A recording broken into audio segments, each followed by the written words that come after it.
I can still hear the applause echoing in that high school auditorium, see the proud parents holding up their phones to record the moment, smell the coffee from the reception table in the back. My grandson Tyler's scholarship ceremony should have been the proudest moment of my life. He stood on that stage in his Honor Society cord, his acceptance letter to MIT clutched in his hand, and I watched from the third row, my heart so full it ached. But I knew, even as I smiled and clapped with everyone else, that my mother was about to ruin everything. Patricia Brennan, my mother, had arrived fashionably late as always. At 72, she still commanded attention wherever she went. Designer suit, perfect silver hair, that practiced smile she'd perfected over decades of charity galas and country club luncheons. She didn't sit with me. She never did. Instead, she found a seat in the front row, right next to the principal, as if she belonged there, as if she had any right to be there at all. The ceremony was beautiful. Tyler's principal, Dr. Morrison, spoke about the 5 students receiving full scholarships to top universities. Tyler was the only one going to MIT, the only one from a single-parent household, the only one who'd worked a part-time job throughout high school while maintaining a 4 gigapascals. When they called his name, I stood up so fast I nearly knocked over the woman next to me. I didn't care. That was my grandson. That was the boy I'd raised while working 2 jobs, sometimes 3. That was the boy who'd done his homework at the diner where I waitressed, who'd studied for his SATs on my lunch breaks, who'd never once complained about our tiny apartment or our secondhand everything. Tyler gave a short speech. He was humble, thanking his teachers, his friends, his robotics team. And then he looked right at me. "Most of all, I want to thank my mom," he said, and I saw his eyes get wet. She worked night shifts so she could be at all my daytime events. She never missed a science fair, never missed a parent-teacher conference, never stopped believing I could do this. "Mom, this is for you." I was crying. I didn't even try to hide it. The other parents around me were dabbing at their eyes too. This was what we'd worked for. This was the moment that made every double shift, every skipped meal, every bill paid late, worth it. That's when my mother stood up. "Excuse me," she called out, her voice cutting through the warm atmosphere like a cold wind. "Dr. Morrison, may I say something?" Dr. Morrison looked confused but nodded. "Of course, Mrs. Brennan." My mother walked to the front of the auditorium. She didn't look at me. She never looked at me when she was about to strike. "I'm Patricia Brennan," she announced to the room, "Tyler's grandmother, and I just want to say how proud I am of this young man. So far, so harmless." I started to relax. Maybe she was just being a proud grandmother. Maybe, for once, she could just be normal. "Tyler is a remarkable young man," my mother continued, "and his success is a testament to the importance of family support and proper guidance.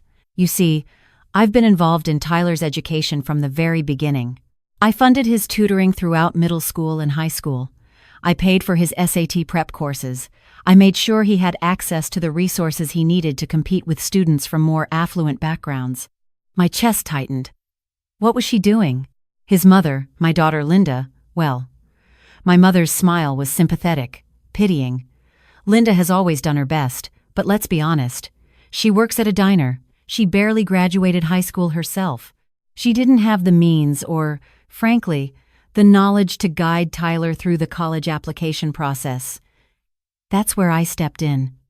That's where family is supposed to step in. People were turning to look at me now, some with sympathy, some with that awful pity I'd spent 17 years trying to avoid. "So when we celebrate Tyler's achievement today," my mother said, her voice growing stronger, "let's remember that it takes a village. It takes resources. It takes someone willing to invest in a child's future, even when his own mother can't. I'm just grateful I was able to be that person for my grandson." She returned to her seat to a smattering of applause. Tyler was still on stage, frozen, his face pale. Dr. Morrison looked uncomfortable, and I sat in that third row, shaking, feeling every eye in the room on me. The ceremony continued. 2 more students gave speeches. The choir sang. The whole time, I could barely breathe. My mother had just stood in front of Tyler's entire school, his teachers, his friends' parents, and told them I wasn't enough. That I couldn't have done this without her money, her guidance, her generosity. And every word of it, was a lie. After the ceremony ended, there was a reception in the cafeteria. I stood by the punch bowl, accepting congratulations from other parents, trying to smile, trying to act like my mother hadn't just humiliated me in front of everyone. Tyler was surrounded by his friends, but I could see him glancing at me, worried, uncertain. My mother held court by the dessert table, accepting praise for her generosity and dedication to her grandson. I watched woman after woman shake her hand, tell her what a wonderful grandmother she was, how lucky Tyler was to have her.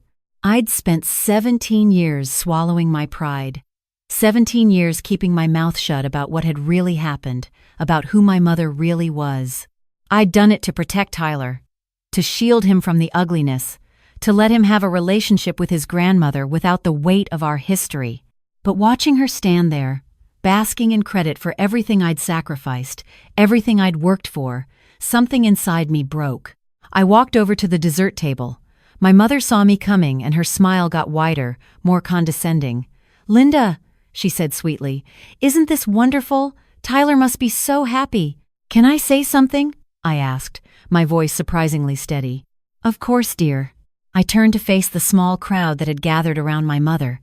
About 15 people, including Dr. Morrison and 2 of Tyler's teachers.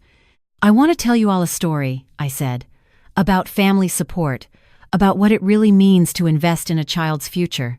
My mother's smile faltered, just slightly. 17 years ago, I continued, I found out I was pregnant.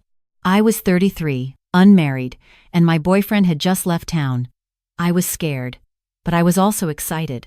I'd always wanted to be a mother, so I went to my parents' house to tell them the news. "Linda," my mother said quietly, warningly, "this isn't the time." "My father had just passed away," I said, ignoring her. "And my mother, Patricia, was going through his estate. She was about to inherit quite a lot of money. I thought maybe, with her husband gone and a grandchild on the way, we could finally have the relationship we'd never quite managed before." I could see Tyler making his way through the crowd toward us. Good. He should hear this. He should know. "I told my mother I was pregnant," I said. "And do you know what she said? She said I was an embarrassment. She said I'd thrown away every advantage she'd given me. She said if I kept the baby, I was on my own." My mother's face had gone white. I was grieving. I wasn't thinking clearly. "You were very clear," I shot back. "You told me to choose.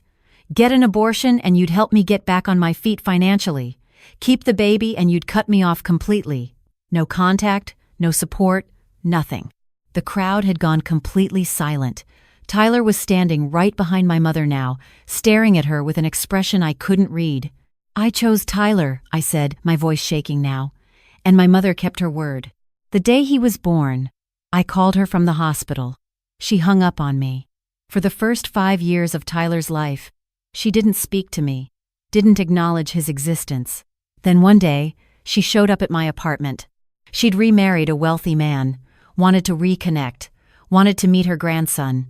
I pulled out my phone, opened my photos. I'd kept everything, every rejection, every closed door, every moment I'd need to remember who she really was. "You want to know about the tutoring my mother paid for?" I held up a bank statement from 2018. I paid $200 a month for Tyler's math tutor. I picked up extra shifts at the diner to afford it. My mother visited exactly twice that year and gave Tyler $50 each time for his birthday and Christmas. I scrolled to another photo. The SAT prep course? I worked a third job, overnight cleaning offices, for 6 months to pay for that. It cost $1,200. My mother offered to help if I gave her weekly updates and let her approve Tyler's college applications. I declined. My mother tried to speak, but I kept going. Every achievement Tyler has earned, every door he's opened, every scholarship he's won, that was him. That was his hard work, his brilliance, his dedication. I couldn't afford fancy tutors or private schools or college counselors, but I made sure he had a stable home. I made sure he knew he was loved. I made sure he had someone who believed in him, who showed up for him, who didn't make her love conditional on his obedience or my compliance. I turned to look at my mother directly now. "You abandoned him before he was even born. You said I was too stupid, too poor, too worthless to raise him properly. You said he deserved better than me. And then, when he turned out to be brilliant despite all your predictions, when he succeeded without your money or your guidance, you swooped in to take credit for it. Tyler moved to stand beside me. His hand found mine. "Is this true?" he asked my mother, his voice barely above a whisper. "Grandma, is this true?" My mother's carefully constructed composure was crumbling. Her hands were shaking. "It's more complicated than that. I was in a difficult place in my life. I'd just lost your grandfather. I wasn't thinking clearly about what I needed to protect the family reputation.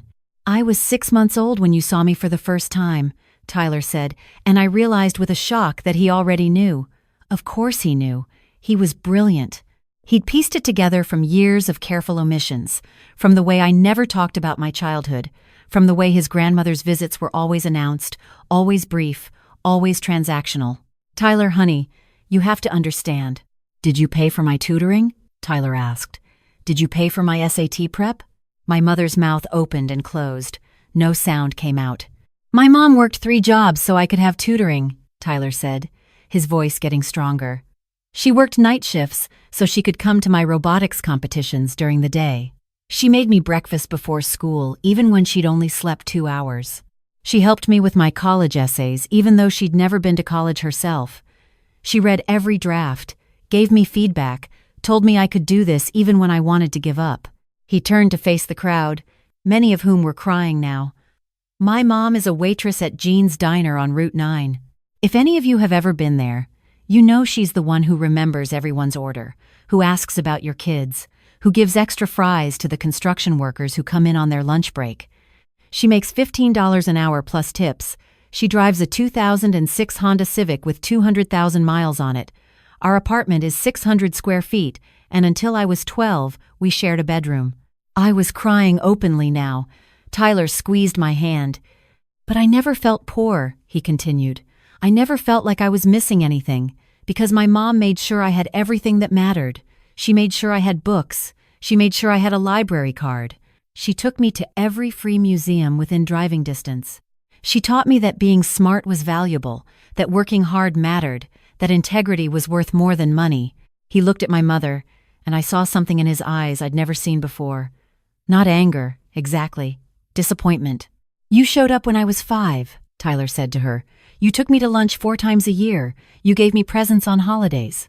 And every single time, you made little comments about how hard Mom's life was, how much easier things would be if she'd just accept your help, how sad it was that I had to grow up without the advantages your money could provide.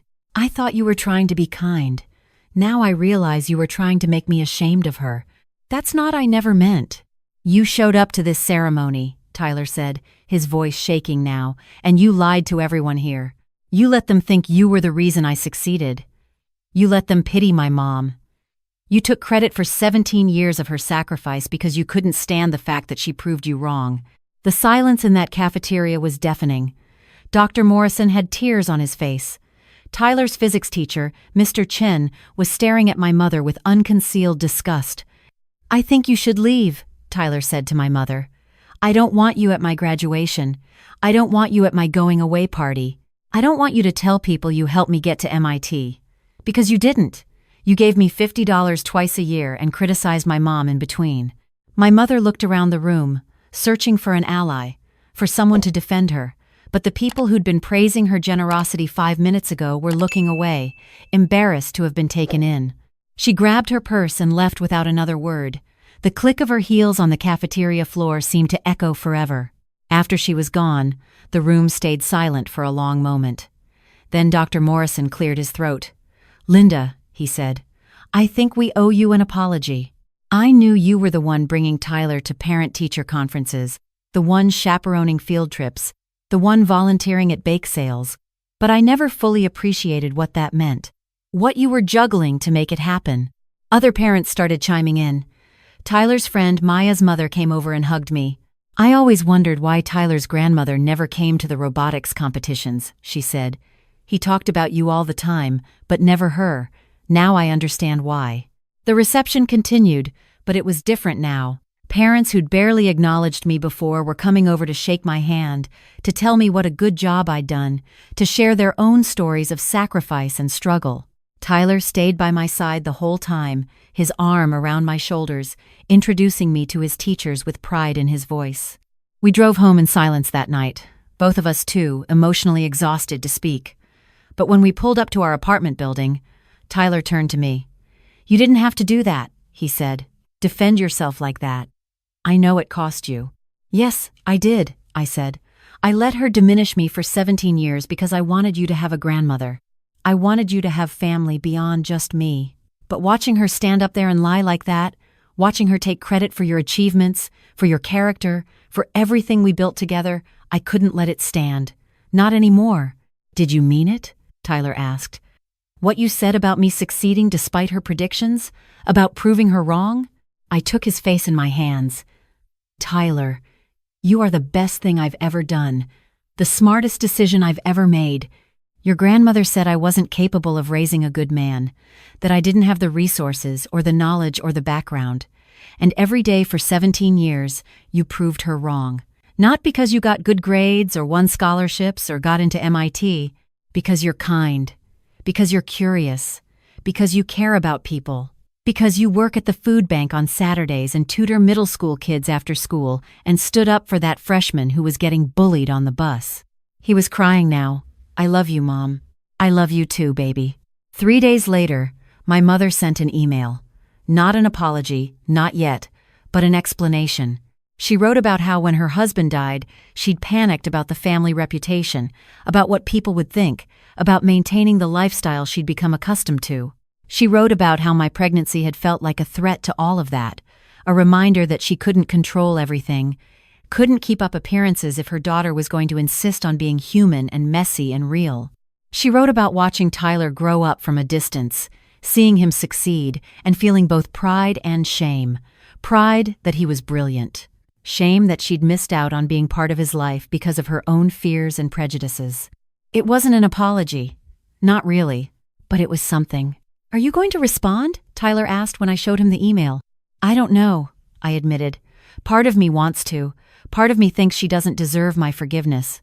"You don't have to forgive her," Tyler said. "But maybe she needs to know what forgiveness would look like, what the path back might be, even if she never walks it." I looked at my son, this young man who was about to leave for MIT, and marveled at his wisdom. "When did you get so smart?" He grinned. "I had a good teacher." 2 months later, Tyler left for MIT. The day before he left, we had a small party at our apartment. His robotics team friends, his teachers, Maya and her family. My mother wasn't invited, but she sent a card with a check for $5,000. The card said only, "For textbooks and supplies. I'm sorry I wasn't there for the rest." Tyler endorsed the check over to me. "Use it to fix your car," he said. "Or better yet, buy a new one. You've been driving that death trap for too long. Tyler, this is for you. Mom, you've given me everything for 17 years. Let me give you something back. Besides, I have a full scholarship, remember? I don't need her money, but you deserve to have something easier for once. I used half the money to fix my car. The other half I put in a savings account for emergencies. Not because my mother had given it to us, but because Tyler was right. I did deserve something easier. I did deserve to stop running myself into the ground." Tyler called me every Sunday from MIT. He told me about his classes, his professors, the research lab he'd joined. He made friends, joined clubs, thrived in ways I'd always known he would. And he never forgot where he came from. He volunteered at a local community center, tutoring kids whose parents worked multiple jobs. "It's the least I can do," he told me. "Someone gave me a chance. I want to pay it forward." My mother sent Christmas cards, birthday cards, short emails asking about Tyler's progress. I responded politely but distantly. She'd asked once if she could visit him at MIT for Parents' Weekend. I'd forwarded the email to Tyler and let him decide. He'd said no, not yet, maybe someday. "I'm not angry at her," he told me, "but I need her to understand that relationships aren't built on money or last-minute shows of support. They're built on being there, consistently, especially when it's hard.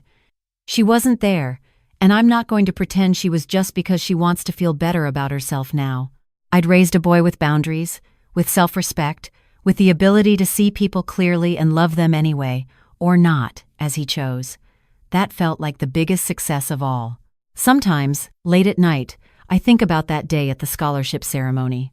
About standing up in front of all those people and exposing my mother's lies. About the look on Tyler's face when he realized I'd been protecting him from the truth of her abandonment all these years. About whether I'd done the right thing. Whether there was a better way. Whether I should have just let it go and confronted her privately later. But then I remember Tyler standing beside me, holding my hand, telling our truth. I remember him saying my mom worked 3 jobs with pride instead of shame. I remember him choosing me, publicly and unequivocally, the way I'd chosen him 17 years before. I'm 50 years old now. I still work at the diner. I still drive that old Honda, though it runs better now. I still live in that small apartment, though Tyler's room is empty during the school year, filled with boxes of his childhood things I can't quite bring myself to pack away. But I don't feel poor anymore. I don't feel like I'm not enough. Because I raised a son who's going to change the world, who's going to use his brilliant mind to solve problems and help people. And I did that without my mother's money, without her approval, without her conditional support. Some people have told me I was cruel to expose my mother that way, that I embarrassed her in front of Tyler's whole school, that I should have been the bigger person and let it go. Maybe they're right. Maybe I could have handled it differently. But I'd do it again in a heartbeat. Because I'm a mother. And protecting your child, even your almost adult child, even when it means exposing painful truths, even when it costs you something, that's what mothers do. That's what real mothers do. And if my mother couldn't understand that, even after everything, then maybe that was the saddest part of all. She'd chosen pride over love, appearances over connection, credit over relationship. And in doing so, she'd lost out on 17 years of watching her grandson become the remarkable young man he was always meant to be. I didn't lose those years. I was there for every moment. Every scraped knee, every spelling test, every awkward middle school dance, every late-night study session, every triumph and every failure, I was there. And that, more than any scholarship or acceptance letter or public vindication, is what I'm most proud of. I was there,